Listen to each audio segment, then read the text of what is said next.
Hello, everyone. Well, thank you for joining. So we will start right now. So we are just 2 minutes after what we had scheduled, but we will start, and if new people arrive, they will jump in. So thank you for joining this presentation, which will be based and focusing on IPSDK Explorer 5. 4, sorry, I'm already in the future. No, it's IPSDK 4. I'm a little sorry about with my voice. I just got cold, so excuse any inconvenience about that. As you can see, so when it's already mentioned in this presentation, we will be discussing about IPSDK 4, and you have the equation, which is basically IPSDK 3 plus the 3D viewer becomes IPSDK Explorer 4. For those who don't know me, I'm Joseph Baptista, so I'm on the left part of the picture, which you can see on the right of the screen.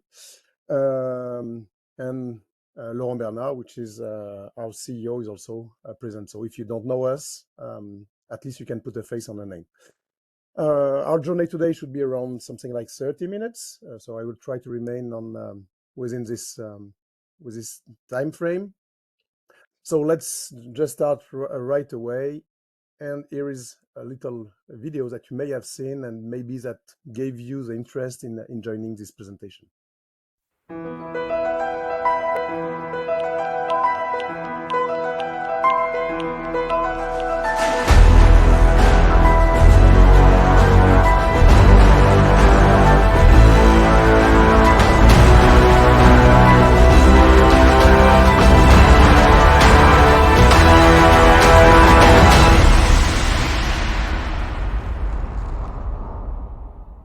Okay, so for those who, well, we will start. So of course we will focus on this in the IPSDK 4, but as I don't know all your knowledge about IPSDK and IPSDK 3 and Reactiv'IP, I will just start with some few elements about who we are, what is our DNA, and then we will I will focus mainly in what we have just achieved before releasing this this 3D visualization, and then of course that's the main topic will be 3D visualization.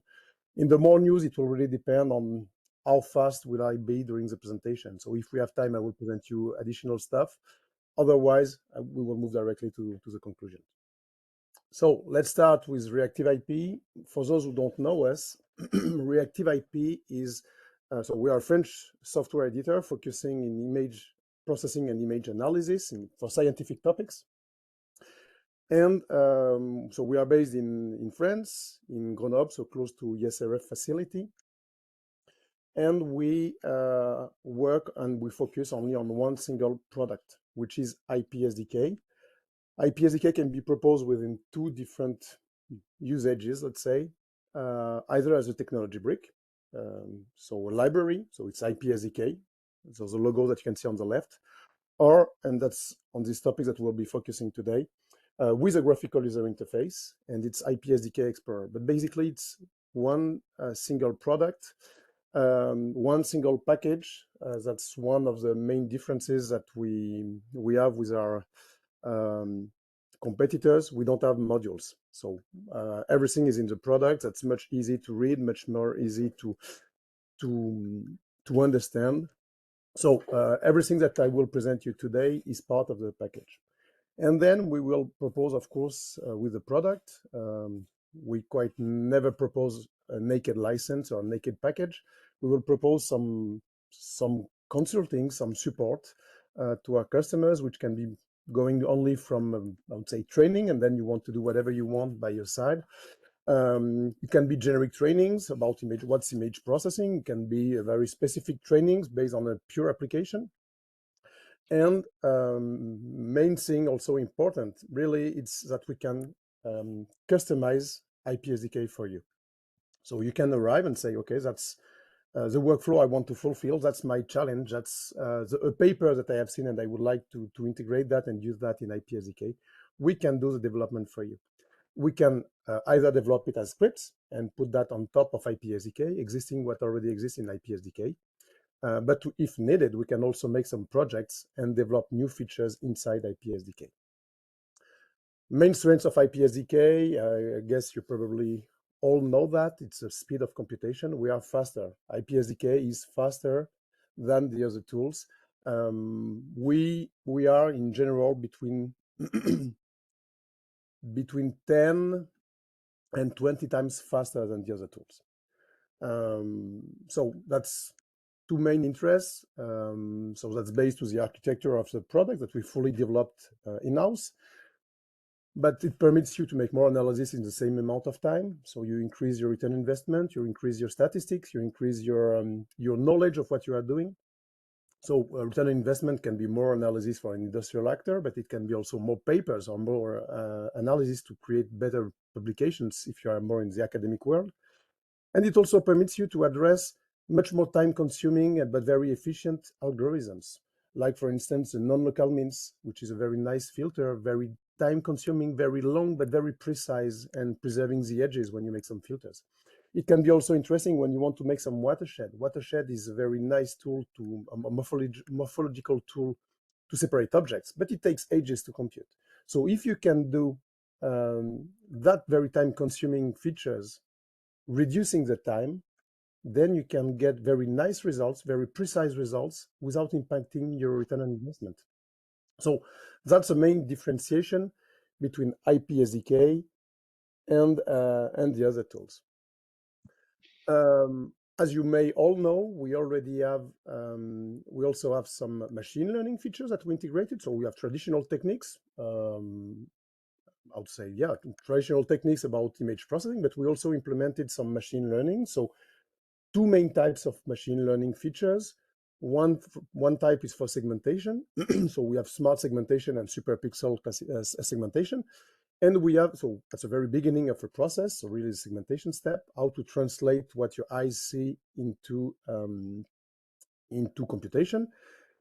And another one, which is smart classification. That's at the very end of your process when you want to classify your objects. But they are all based on the same technique. They are all based on the random forest technique. And basically, what we will do is we will define some classes, and we will define a number of classes depending on what you have on your image. You will then make some tag some pixels or tag some objects. And thanks to that, you will automatically get a result of segmentation. So that's very easy, very convenient. No need to get a huge database before you can start to get your results. That's perfect. Then you can continue making some fine tuning to get better results. And it's not a black box. Most of the times, AI, machine learning or deep learning, whatever, is perceived as a black box. You provide some information, you get a result, but you never know exactly how it's done, which is not the case with IPSDK. That's very important to get that, keep that in mind. IPSDK is not a black box. We can always explain you what we are doing. And for instance, in this result of segmentation, you will see on the right part a list of features that are used and that are computed, but you also know what is the weight of each feature in the result to provide the result of the segmentation in that case. So why is it important? Because you can see that, for instance, here the closing 3.3 is 10%, but then you will see decreasing. And maybe later on you can see a slider, so it's on the PowerPoint, so I cannot slide it. But most of them will be below 1% or even sometimes at 0%. So they are not used to provide the result. So in that case, there is no need to compute them and so waste time and memory. And that's very important. So you can clearly filter all the features that are useless to get the same results. Why is it important? When you go from one image, that's a typical scheme of machine learning. You go from one image to another image, and that's good. But what you don't see is all these intermediate features that are computed. Being computed, what does it mean? It means that if you go from one image, each feature will be a duplicate of the original image. So, of course, it takes time to be computed, but it also takes a lot of memory. And if you have a huge data set on a not huge workstation, you may just overpass your memory. Doing that, you may just crash your machine or your application. So we implemented in IPSDK a smart way of memory so that IPSDK will check the available memory on your workstation, and it will automatically adjust and define the best subvolume to be computed. So in that example, it will be just divided in two. So you will make a first half of computation, you will make a second half of computation, and at the end, you just stitch it. So it will permit you to overpass the limitation. Adding to that smart optimization in memory, keeping in mind that each feature will be computed faster with IPSDK, so you will save time and you will be able to compute that on a normal workstation. Okay, so that's about the basics of IPSDK 3. What happened in last year? So we implemented, so to facilitate and to ease the usage of IPSDK to our users, some of them were just saying, okay, we can create models, that's good, but segmentation, image processing was existing before machine learning arrived. I already have some results. Why should I restart my model from scratch? Is there a way just to reuse what I already achieved in the past? So yes, so we implemented a tool so that you can just say, when I want to create a new model, I will reuse what was already achieved. So you go from an image, a label image, and then in the machine learning window, you will just say, okay, I want to import my previous results, my draw image, and you will just make something like defining which is the correct image, the related image that you already achieved as a result. You will synchronize your classes of the machine learning model and the labels in your image. You will also make a subsampling, just defining how many percent of pixels you want to use. Why? Just because we don't want to use all the pixels, or otherwise we will overfeed the training. And we can also say, I just want to use pixels in my pre-trained image, just pixels where I'm really sure that it's well classified. For instance, if you have white particles on a dark background, you don't want to get the medium gray particles that are in the edges, because that's always a question. Is it inside or outside of the particle? So we can do all that. Once you have done that, you can see a point cloud in your image representing the different pixels that were taken in account for the classification, and then you can get your results properly. So that's one way. Instead of reinventing the wheel, just use what you already achieved. Another topic that we implemented last year was the issues when you want to handle very huge data sets. So handling very huge data sets can be when you can't just open your data set, or when you have, so machine learning, segmentation is only the very first step. But then you still need to make a lot of image processing steps like morphology, closing or opening features, segmentation, watershed, and so on. And all that steps will use some memory. So let's hear a simple example. If you have 20 gigabyte image on a 128 gigabyte RAM machine, if you do a process, so you open an image, you will filter it, you will threshold it, you will separate your object using a watershed, for instance. You will make your labeled image, you will filter your label image, maybe removing all the ones that are touching the edges, and then you will make your analysis, and that's good.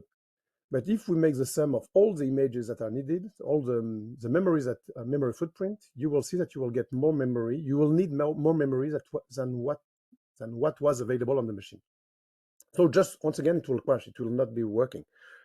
To do that, we implemented an out-of-core strategy, which will say basically, okay, if I open it on a normal image, so you can see here that with a naked IPSDK with no image loaded, you have something like 4 megabytes of memory footprint. If you open it traditionally, you open your image in the RAM. In this case, we go up to 4 gigabytes. If we open exactly the same image, but if we work on disk, we remain on the disk, we don't load it in the memory, we can load it, play with it, make the image processing and the image analysis on it, but directly on the disk, and it has no impact on the RAM, which permits you now to open and process any type of images. Only difference, you will be working at the speed of your disk versus working at the speed of your RAM. But you will be able to do that. And that's very important. And one of the main usages that we have is for users coming from synchrotrons, where they have huge of data sets, gigabytes of data sets. and they cannot just open them when they go back at the office, when they leave from the synchrotron. So that's completely doable. And what is interesting is that if you do that, you can still, if you have if you define a script, IPSDK will automatically detect if it's a memory image. You will get a memory result, and everything will be computed on the memory. If you have a disk image, everything will be computed on the disk, and even the machine learning can be done on that. So that's completely transparent for you. You don't need to adapt your script, either you're on disk or you're on memory. Okay. Another thing that we implemented was the adaptive contrast enhancement. So this is what we call internally our piano tile image. So that's targets for X-ray, and each target is, in that case, it's aluminum, different thicknesses, and each target has some dots, some spots to be detected. So we cannot see them, but if we have a look individually, tile per tile, we can see the dots. But we have to change every time the display context, and if we do that, we lose all the information. If we see them here it's over illuminated, and here we completely lose the information. If we adjust here, it's the opposite. So what we implemented is a tool that will say, okay, I get this image, I will work on the local contrasts, the local information, so that I can display and readjust, realign everything, so that I can visualize all the dots from one single image. So that's very important. So that's for targets, okay? But if we have a look on a more classical use case, this is some electronic microscopy image. So you can see some different piles of grains. And if you do that, you can say, okay, here it's very bright, but if I go here in the background, it's much more dark. After applying that, we can get something where basically all the grains have the same elements. Let's see how it works. So this is the image. So now I just moved to IPSDK interface, but you can see, so there is the image. I will just make a crop so that we can just keep what is interesting. So if I want to do a simple threshold, here it is, we can see that if we want to go and threshold the low level of the background grains, very soon we start getting some false positives in the background. Okay, so now if I apply my contrast, my adaptive contrast enhancement, you can see that we used to have, let's go in overlay, we can now re-enhance the background. And doing that, if we just make the same threshold step,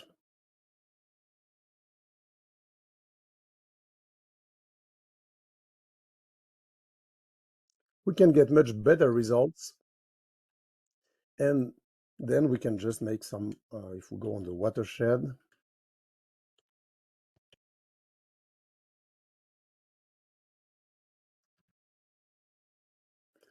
so directly the labels.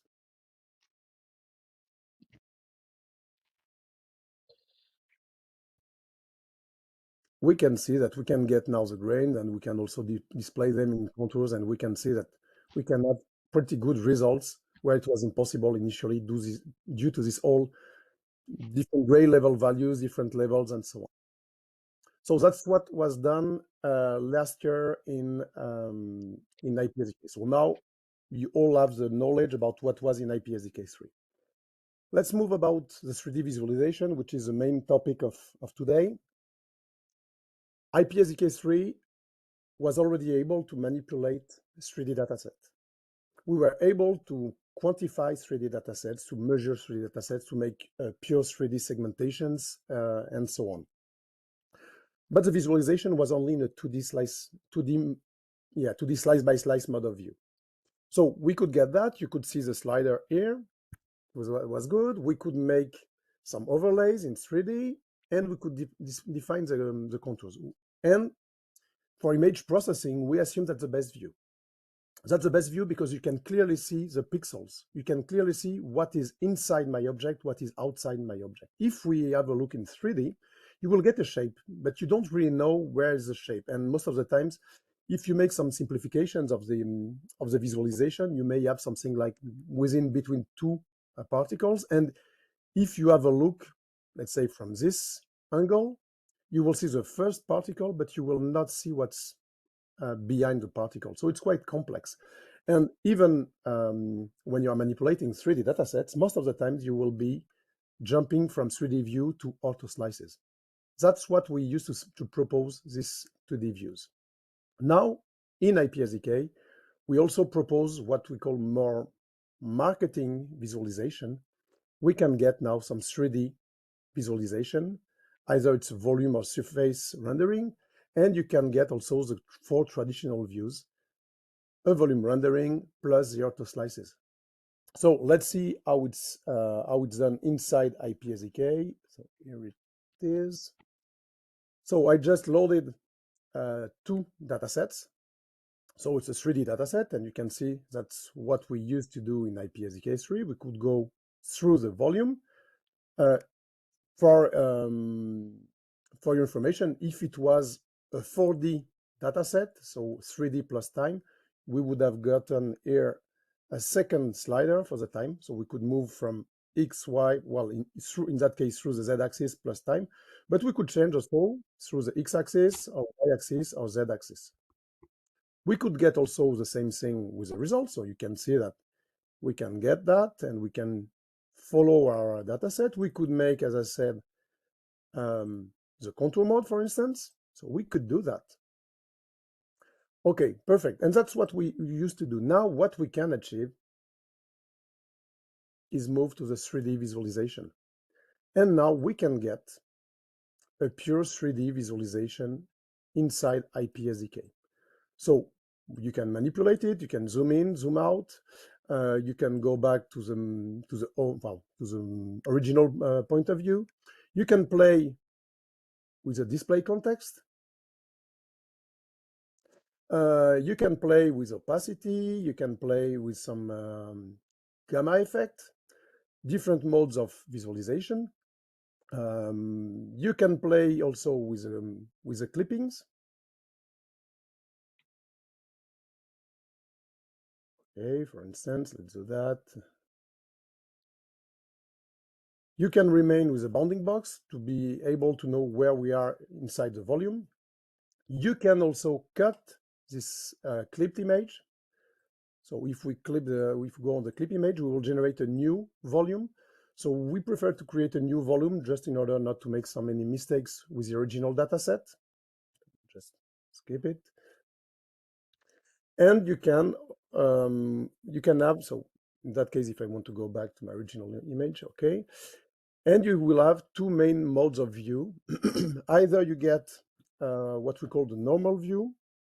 So normal view, basically, you just remain at the same place and that the volume that is turning in front of you. Or you can go on the fly mode, and it's that case you can move with the camera. Sorry, just and you can just zoom in and go through the object and so on. And if you want to know, there are some shortcuts here, and you can get the shortcuts description here just clicking by on this question mark here. So you can play with the angles, you can play with position. Well, basically, once again, that's what I call marketing, but you can play as if you were a movie director and doing some kind of Hollywood stuff. Then, of course, you can continue and you can also play. So in that case, what's the original image, but we can also display on the normal mode. You can display your 3D view in labels. So in that case, it's once again a volume rendering. And if needed, we can create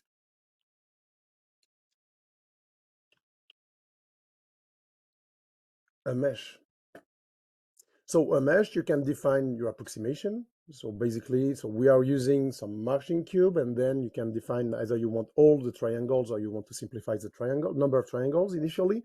And then on the mesh that is obtained here, you can apply a simplification, some kind of remesher, where you can just say, I want to keep only 50%, 10% of my triangles.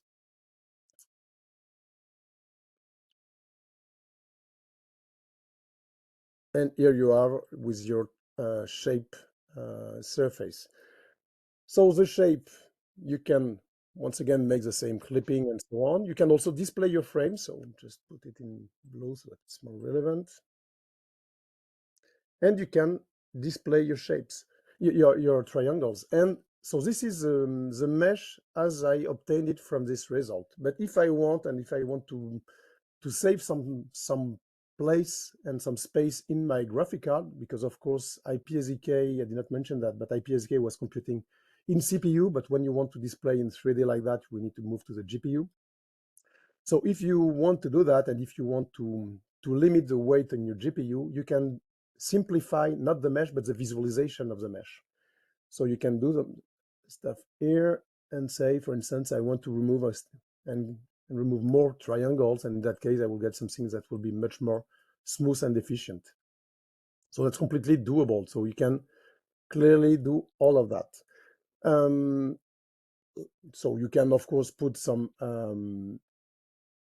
make some hybrid views.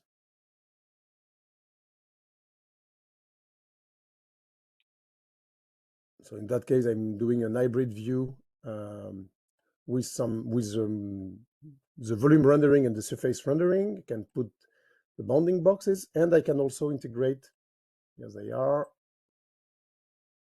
axes to know where we are within the volume. So if we do that, you will see that the red axis is a x-axis, the green is a y, and the blue is the z-axis. So you always know where you are within the volume. Okay, and last point that is interesting, once we have achieved that, we can now create some movies. So we can do something like that. So let's go back here. We may say, okay, I want to create a movie, so I will make a very basic script. So I want to say, okay, I'm starting from that. I'm moving my my position, and then you can just see things arriving. I can, at that moment, say, okay, I want to remove that, and I want to display my mesh. I can just create that, and you can play then with the duration. So doing that, you will be able now to create some elements, and if I want to make something like disappearing, I can do also.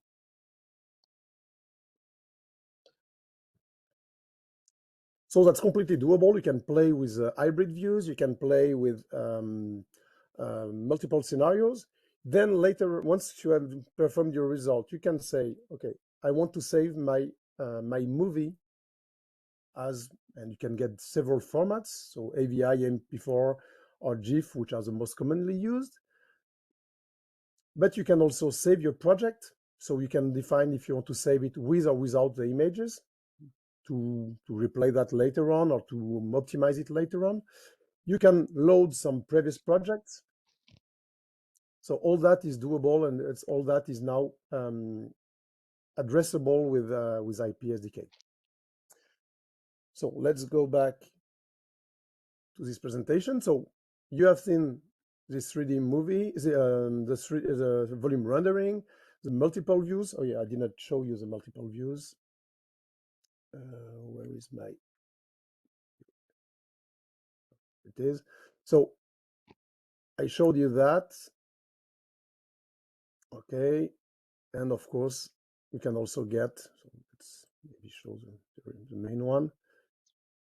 You can get your volume, and then you can play with the different auto slices. So the 4-view mode is there. Okay, we have seen all this meshing. So where you can make a mesh, you can remesh. So to simplify that, so that's also another thing. So we already had some users saying that they wanted to use because it was already possible to extract a mesh from IPSDK3, but it was most of the times too heavy for simulation. Now with this measure and remeasure, we can really simplify that, and we can ease if IPSDK output is your simulation input. Now we can cover this bridge. The movie maker that we have just seen, so you can put as many different positions as you want. And if we go on the examples, here is an example about fiber analysis. So you can see the original analysis, the original data set. You can make some pre-processing to make them look nicer, and then you can make some views about segmentation, hybrid views. We can still get the metrics. That's important. IPSDK is coming from the metrics. We are here to provide you results. And you can get plenty of metrics, like in that case, the thickness, the length, and the orientation. But now, which permits us, previously we are just providing the results. Now we can visualize the results, and we can give some visualization based on these results, not only filtering and histograms. Histograms, so this part we were already able to now can display and make some color maps based on the metrics. In that case, was based on the orientation of the fibers. Same thing with additive manufacturing. You can get all these grains. We could already visualize some meshes, but now we can go and we make some much more fancy visualization. So we can just visualize the detection of each grain. We can get the metrics. In that case, we could also define which grain add some porosities or not. And then now we can make some much more advanced and fancy visualization. That's the porosities inside the grains. And now we can even filter them. That's our outbounding porosities. So I think I overpassed my 30 minutes. One thing that I wanted to show you for those who are using IPSDK previously, just go there and I will be brief on that. If we go on the filtering, sometimes we were just told there are too many options in IPSDK, and sometimes we're getting lost because it's a too dense software, and which filter must I use? I always use the same filter, and it can be confusing. So we could yet say, well, this is all the filter. Now I want to see only the 2D filters. We'll divide by 2 roughly, or the 3D. Now we can also let you define to make some kind of bookmarks on each main feature for you. So if we apply the bookmark, you can see that now we only have few of them that are tagged. If you want to visualize all of them, you can visualize them. But now we can simplify the views, or that's something that is more about ergonomy, doesn't change the quality of the features. It's just about, we know that you are using mainly always the same type of devices. So you are using mainly the same type of features. So let's just display only the one that are interesting for you. So just to go and jump to the conclusion, as I told initially, IPSDK4 is an IPSDK3 plus the 3D visualization. So we can still continue doing what we already are doing. So make some optimized image processing and image analysis. So when I say optimize, it's speed and memory, basically. It's available in Python and in C++, and it's available on Windows and Linux. Things don't change on that. What we propose more now is a 3D viewer. We propose you volume rendering, surface rendering, mixed views. We can propose you to mesh and to remesh and to create movies and export those movies. And now it permits us to not only to make science, but now we can make science more fancy in one single package. So here are some examples. And of course, try it. Try it, because that's what we used to say, IPSDK, try it, you'll love it. Now we will let you try it. If you're under maintenance, just request this new version and we'll send you all the elements. If you do not already use an IPSDK license, and if you want to trial it, feel free to ask also a trial version, or contact us and we can also have a look to your data sets and show you the results that we can achieve so that we can save time. Well, just saving time, not to new tool means also new graphical user interface. So we can help you at least in the very first steps. Thank you for that. Let us know if you need anything. We can schedule some one-to-one meetings. Follow us on LinkedIn, and we will stay in touch. Thank you all for your attention. and I hope we can discuss soon. Bye-bye.